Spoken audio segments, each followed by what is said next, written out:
The First Corinthian Baptist Church has stood at this corner in Harlem for more than half a century, priding themselves on meeting the needs of the community. Nearly a decade ago, senior pastor Michael A. Walrun noticed one need going unmet: mental illness. So he began addressing his own mental health battles over the pulpit. There are, again, those moments that are ignited by grief and trauma and sorrow and disappointment and lead to depression. Grief is draining.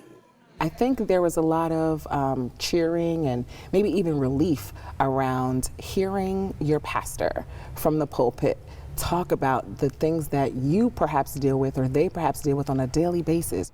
As more and more members expressed their mental health needs, the church brought on a clinician, but leadership quickly learned they'd need something more. He was standing at the front of the church and someone came in and whispered that they were here to see the therapist. And it was at that moment that he thought, you know what, perhaps we need a standalone facility. Using donations from the church and philanthropists, they built the Hope Center, a separate mental health facility offering free services with licensed therapists. Dr. Lena Green is the executive director. People come in, they get greeted. We have sort of like some snacks and coffee and tea in the back. If you walk out of the doors to the Hope Center, down the block, turn right, you've reached the church. Staff members say that close proximity is no coincidence. All of the staff members have been trained in what we call mental health first aid, so that they are aware of when someone comes in and they're in need of services, that they know where to send them and how to sort of make a warm handoff. God bless you. Dr. Green says they're providing an open door to a community that historically has not had access to mental health care. And when we think about communities of color or even low-income communities around the country, oftentimes those resources are limited, right? And so there are very few places that you can actually go and find free mental health services. They're pretty much non-existent. She also says the program is uniquely positioned to serve people who feel like they shouldn't seek help. One of the things that I think we do well here is to really give permission and normalize the fact that daily struggles come about. While the barriers to receiving treatment in underserved communities remains, research shows stigma among people of faith may be starting to lessen.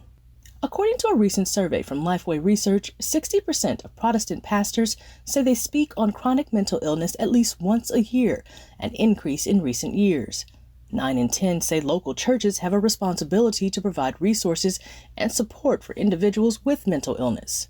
Sometimes that support comes through programs such as Celebrate Recovery or other types of counseling, and other times it comes from the pastor's own transparency, with 26% saying they have struggled with mental illness themselves.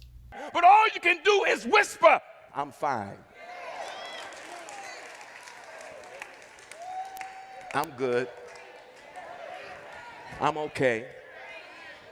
And nobody understands that you're a step away from losing it all. I think those kinds of conversations, especially from faith leaders, right, where we know that there's a lot of power there, really was just the catalyst for, oh my gosh, if he can talk about his story, I can talk about mine too. Amber Strong, Scripps News, New York. That will do it for us this week here in Atlanta. I'm Chris Stewart, and join us next week for The Race.